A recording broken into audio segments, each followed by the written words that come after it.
أعوذ بالله من الشيطان الرجيم بسم الله الرحمن الرحيم Assalamu alaikum wa rahmatullahi wa barakatuh, dear viewers, and welcome to this new series coming to you from MT International entitled The Forum. And on today's program we have the people from Ombudsman, that is the Director of Communications from Ombudsman, and the legal advisor of Ombudsman. On my immediate right we have Juma K. Kamara, that's it, Juma K. Kamara, who is the Director of Communications in Ombudsman. Sir, you are welcome to the program. Thank you. And on his right, we have Jenaba Kamara, the legal advisor of Ombudsman. Sister Jenaba, you are welcome to the program.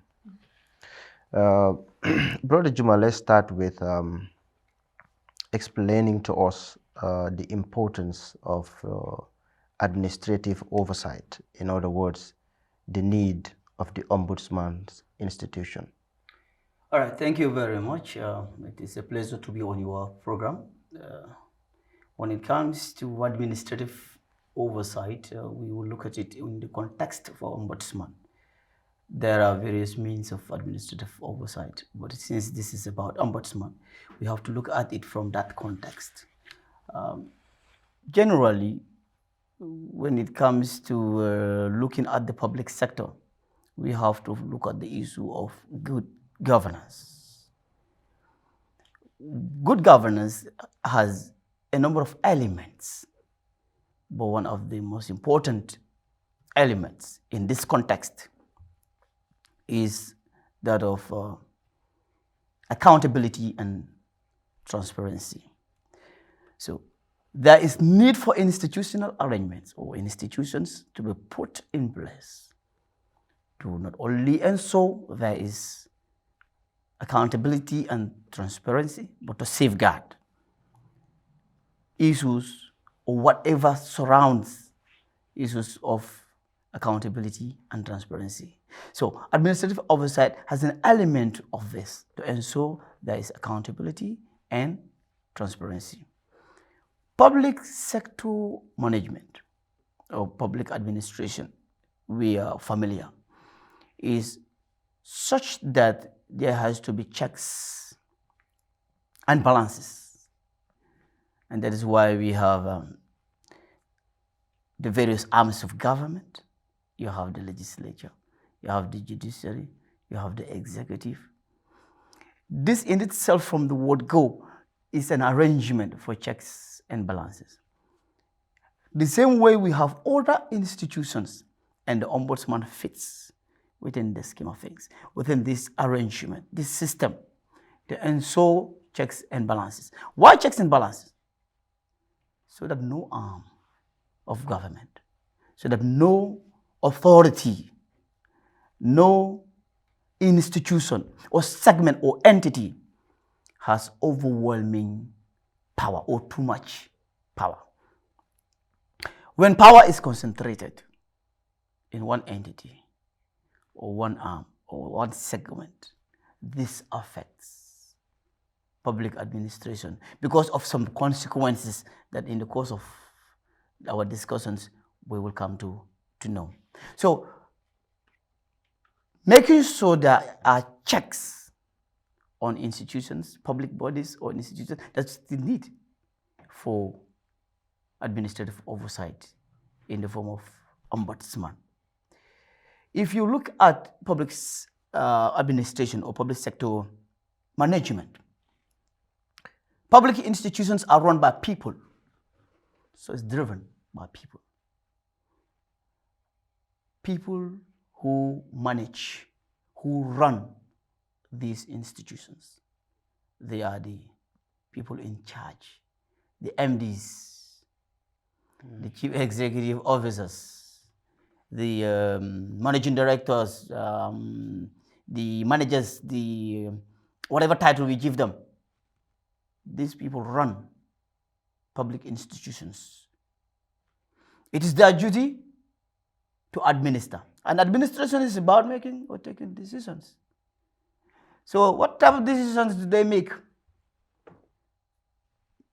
From this perspective, you know the dimension, the importance of administrative oversight. The decisions they make can be right, in line with their TORs, but the decisions they make may also not be right. So what happens? People are by nature imperfect.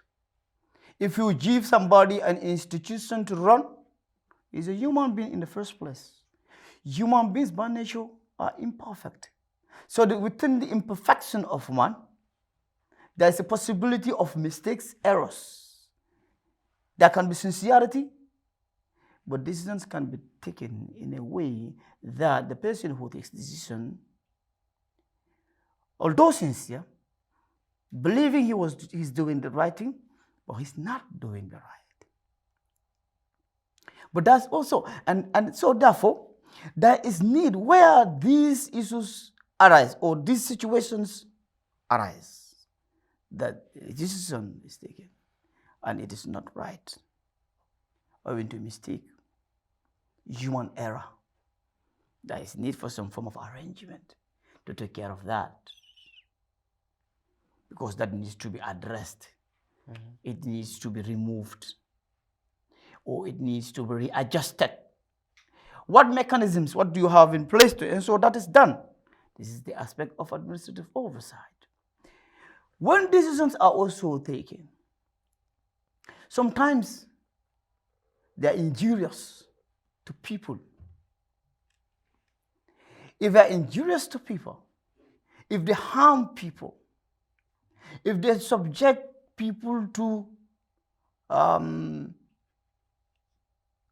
some form of danger or unfairness, or anything that a person feels is not okay with him, as a result of the decision that was taken, but it was taken deliberately.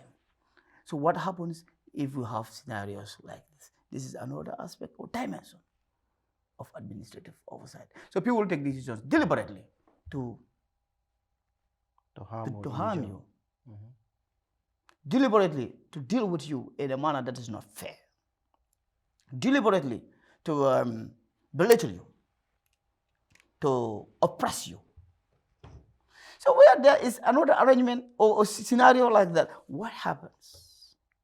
So the dimension of administrative justice has different levels or dimensions that if you look at it, you will know, okay, there is need for some form of arrangement. That is what this institution or the Ombudsman has come to address in terms of administrative oversight. Another very important dimension when it comes to public administration is that institutions are run by laws and rules, or rules and laws. Sometimes these rules and laws are followed. They are observed. Sometimes they are not observed. But talking of laws and rules, we must understand that there is need for arrangements, for some form of arrangement to ensure in the first place that those rules and laws are there. It's not out of the blue that we have institutions and there are laws and there are rules. No. There has to be a way of ensuring that we have a way of coming up with rules, a way of coming up with laws in terms of public administration, because we have something to do, so we have something to address, and we cannot do that when we are not guided by laws or by rules. Now, what if there are rules, but these rules or these laws are not observed? Then you have a dimension, you have an aspect of administrative oversight to ensure not just that rules and laws are in place, but the rules and laws that are in place are observed, that we play by the book, that we do what we say we are going to do, that we do it in the manner in which we say we are going to do it, and that if we do it and we fail to do it in the manner we say we are going to do it, what happens next? So the dimension, or the concept of administrative justice is all around this, to ensure that these issues are addressed. It's not for cosmetic reasons that we have an institution called Ombudsman, Office of the Ombudsman, or that we have terminologies or jargons called administrative oversight. They are there for very good reasons, and some of the reasons and the need why we have and the need for Ombudsman are contingent on some of the things that I have just highlighted.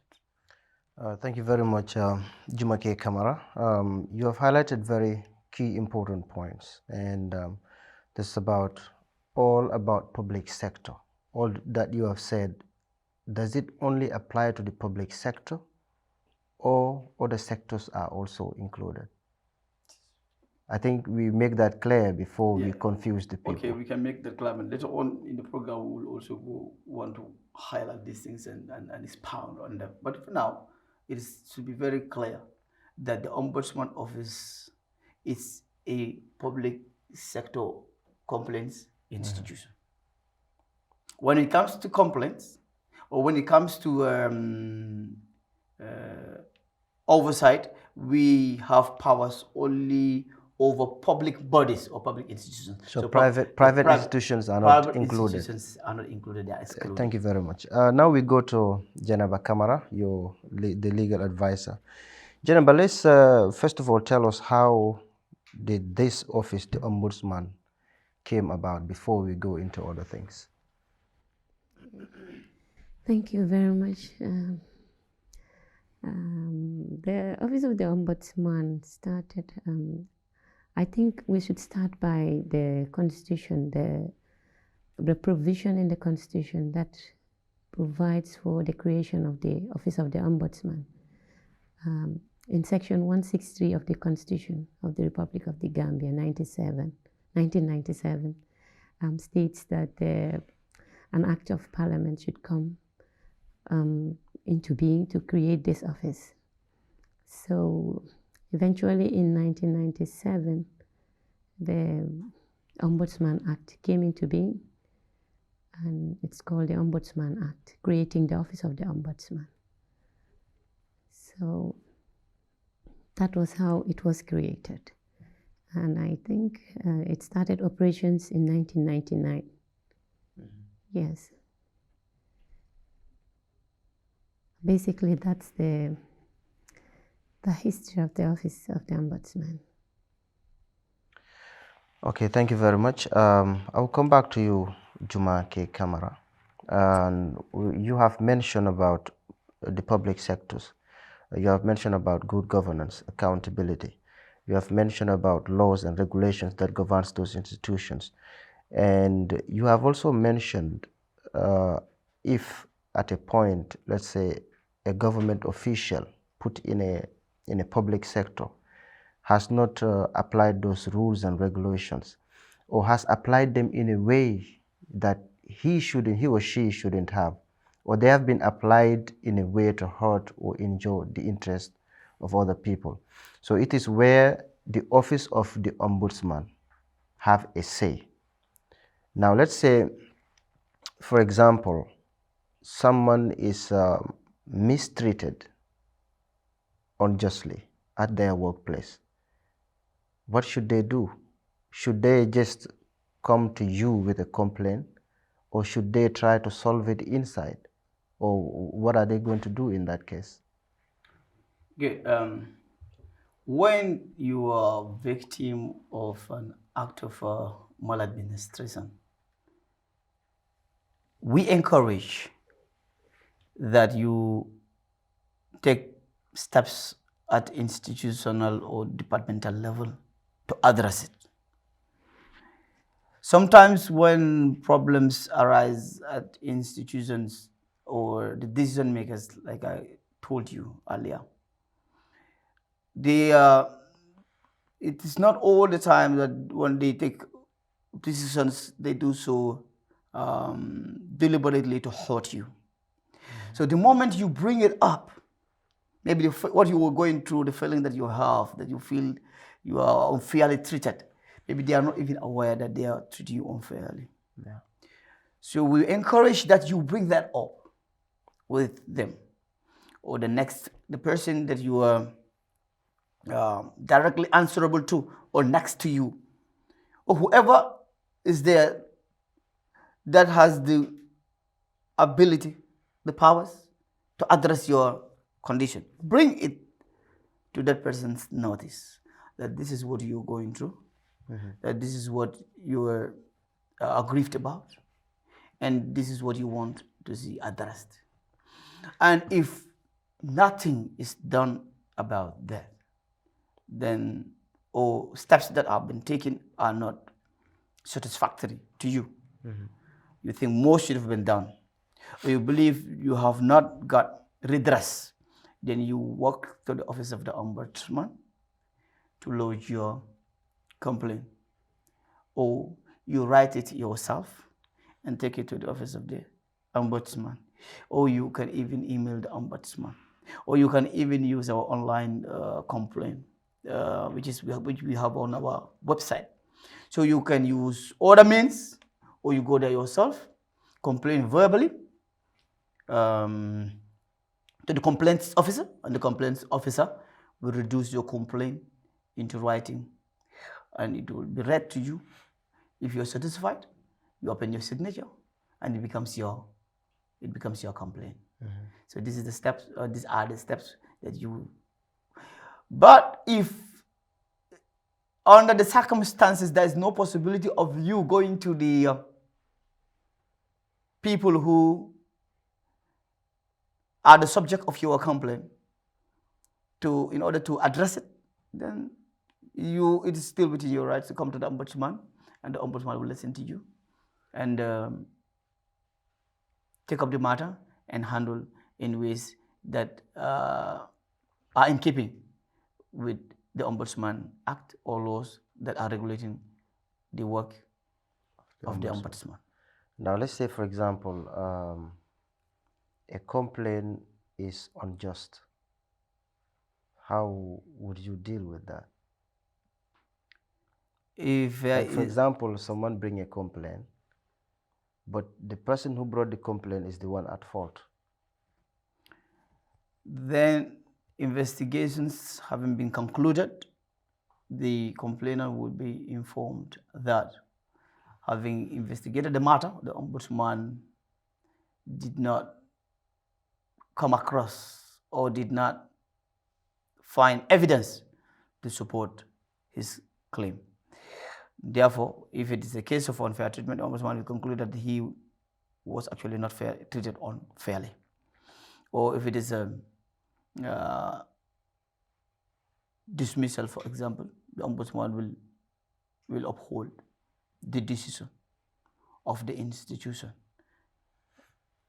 because it followed due process and it is in line with the laws.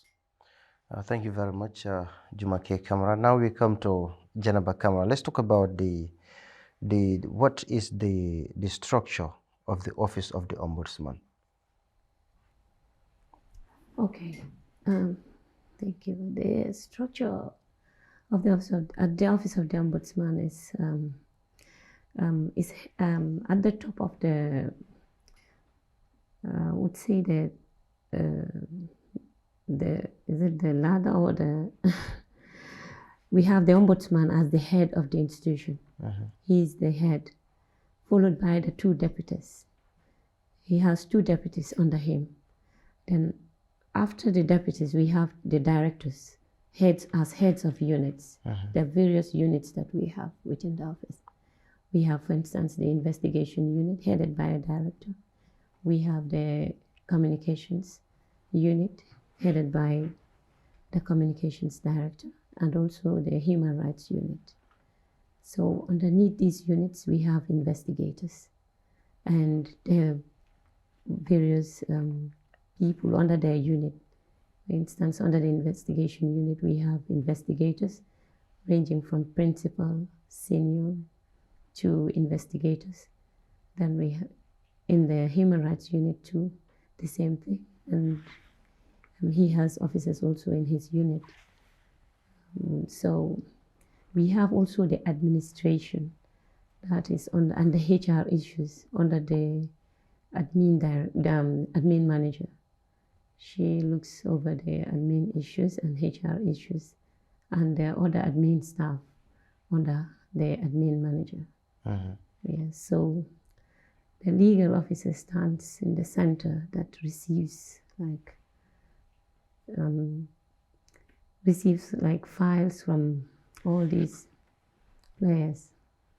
Can receive file for legal advice from all of them. That's how it is. Thank you very much, Jenaba Kamara, Brother Jumake Kamara. Now let's talk about the mandate of the Office of the Ombudsman. What is their mandate? All right. The mandate of the Ombudsman is to receive complaints, investigate complaints, and recommend or to address the grievances that give rise to the complaints. The mandate of the Ombudsman can be found in the Constitution, the 1997 Constitution, as General has already stated, and also the Ombudsman Act, as he stated. The Constitution provides that the Ombudsman investigates complaints of injustice on account of maladministration.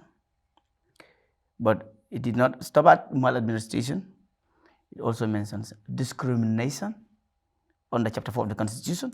If you look at the Constitution under Chapter 4, there is even a section, Section 33, where it talks about discrimination. But generally, anything that relates to discrimination, it is within the purview of the Ombudsman, as provided for in the 1997 Constitution, and also mismanagement.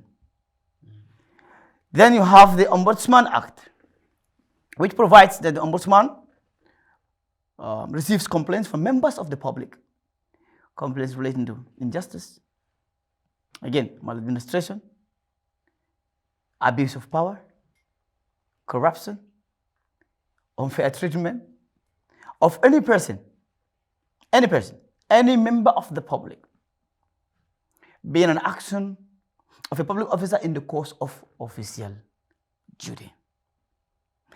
We have used a lot of terminologies here: discrimination, mismanagement, unfair treatment, corruption. But we can use one term for simplicity's sake, to simplify it, and that is maladministration. So to understand broadly or simply what is the role or the mandate of the Ombudsman, the function of the Ombudsman is that the Ombudsman investigates complaints of maladministration.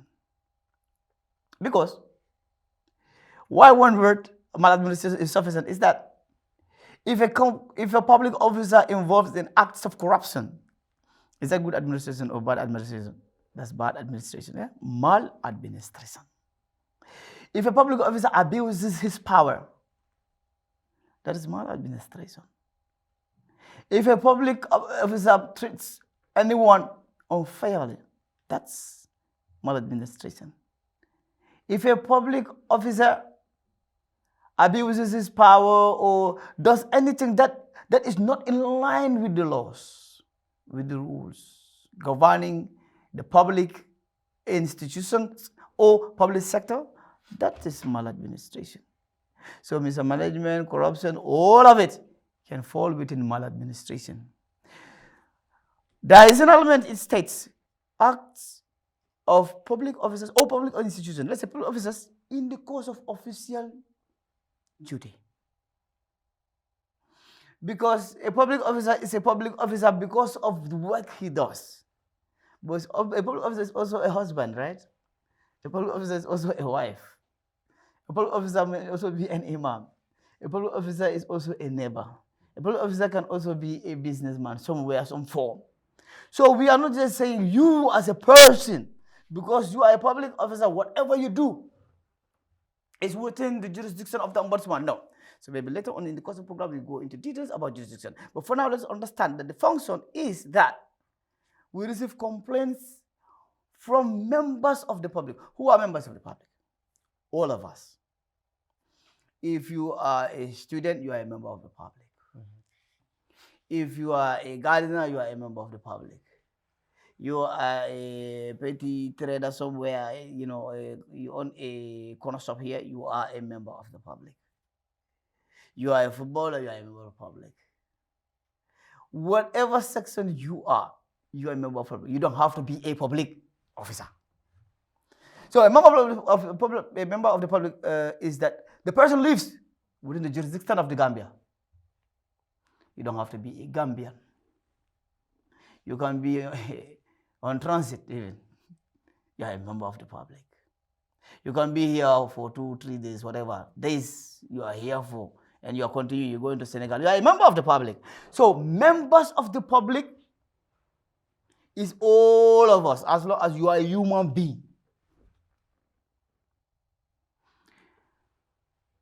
Complaining against public officers for actions that they have done in the course of official duty.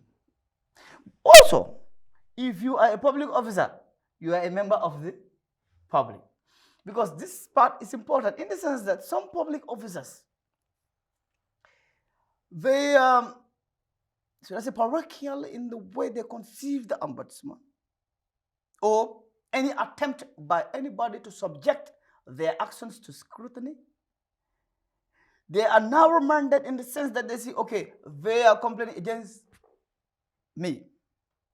But you're also a member of the public. Because let's assume that you are a police officer. Are you a police officer and a doctor? No. So there is a need for you to go to a doctor, right? If you're a police officer, are you an immigration officer at the same time? So there is a need for you to go to immigration to have your documents processed.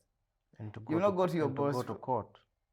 If you are a judge, you are a member of the public, because you as a judge, when you are sick, you go to the hospital. When you need electricity, you need who? You need what? NAVIC, right? When you need your documents, the Chief Justice, you as a judge, will not give you any birth certificate or ID card or passport. You need other public institutions to go to, right? So all of us are members of the public. So let us understand. The first, when it comes to complaints, let's have it in two forms, right? Two parts. One, the complaints that Ombudsman look into are complaints emanating from public institutions, being the actions of a public officer, and the person aggrieved is also a public officer. So you have I have mentioned earlier, how we run our public institutions. Others are making decisions on behalf of others. Others are making decisions that affects others. So you are complaining because your head of the institution has done something or taken a decision which you believe is unfair against you. So one dimension is public officers complaining against their heads of institution. That's one part. The other part, and that part here is, when I say complain against that, it is usually in two forms. Why do public officers complain against the heads of institutions? Usually two forms. One, they are complaining that their entitlements are not given to them. Their entitlements, their rights are not given to them. That's one part. Because public officers are entitled to, you know it, right? Later we'll discuss more in details. They are entitled to so many different things, from salary, payment of your salary, your allowances. You may be entitled to your leave, various leaves. You understand? When you say leave, you have an annual leave, you have maternity leave, you can have a sick leave, you can have your paternity leave.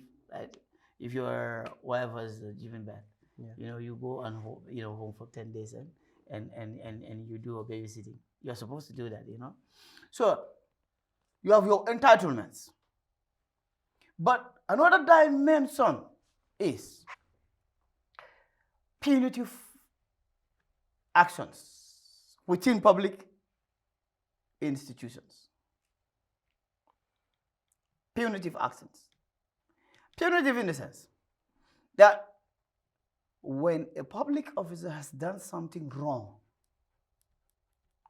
a public officer has done something that violates the service rule of the institution, or the act that set of that institution, I mean the administrative instruments, the general orders, the public service regulations, or the public service act, or the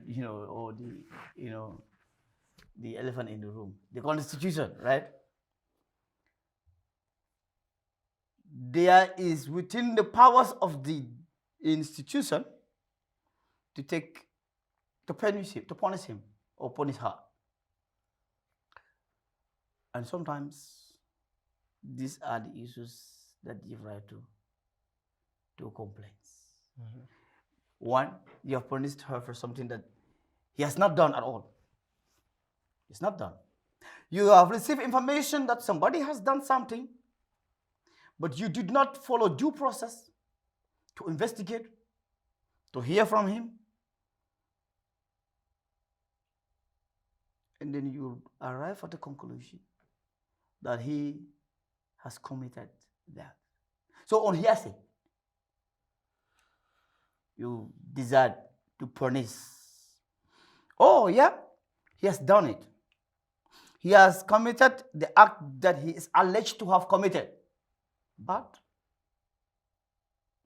your punishment is not proportionate. Okay, let's hold that there. Let me come to Geneva, and we have about the legal affairs that you have just talked about. Geneva, how does the law, that is the Ombudsman Act, make the Ombudsman stand out among other institutions? Okay. The functions of the Ombudsman and the procedures of the Ombudsman are different from the other processes. And for instance, the courts and the other can say the administrative or the other quasi-legal bodies, judicial bodies. They're different in terms of, for instance, procedure. If you come to the Ombudsman, the procedure is less formal. It's not very formal, as in the courts. The courts, there is a strict rule that you have to follow. Mm-hmm. But when you come to the Ombudsman, the Ombudsman has a very informal way of doing it. The way we investigate. I'm not saying that we're very informal in the sense that we're not even writing letters. We're writing letters, but what I'm saying is like the way the Ombudsman does the investigation and conducts a case is so very relaxed, not stiff, as in the courts, that you have to follow this rule. If you don't follow it, there's something that's going to happen, or that kind of thing. The Ombudsman is not that formal in terms of procedure. And then it's free of charge. We don't pay. There is nobody who pays at the office of the Ombudsman. The services of the Ombudsman are free. People can come to the Ombudsman and get their matters investigated, do what they want to do, but they don't pay anything. And then we have investigators who do everything, go and come, do the investigation without charging any fees. It's all free of charge. And the confidentiality aspect too. It's not like an open court. The Ombudsman does things in camera. We are not even in the media, like investigate cases and put it in the media to show the people this is what we did. This is the investigation. In fact, even our reports don't even show the names of the people, the parties in the case, not even the witnesses. The only time that we do that is when we send the report to the president. That's the time we show the names. But when it goes to the National Assembly, we don't write the names. So the confidentiality is guaranteed. So these are some of the things that makes the Ombudsman really different from the formal courts. Thank you very much, Mr. Jeremiah Kamara. I think now Mr. Juma Kamara, we talk about it in our local languages. I think we have just about 9 minutes to go, but let's say we summarize what we are talking about here in the local languages. Let's start with you. I don't know whether you go with Wolof or Mandinka. Okay, baraka bage. Gamu fo wala mi nyiti dronko. Ombudsman lo dulala bala.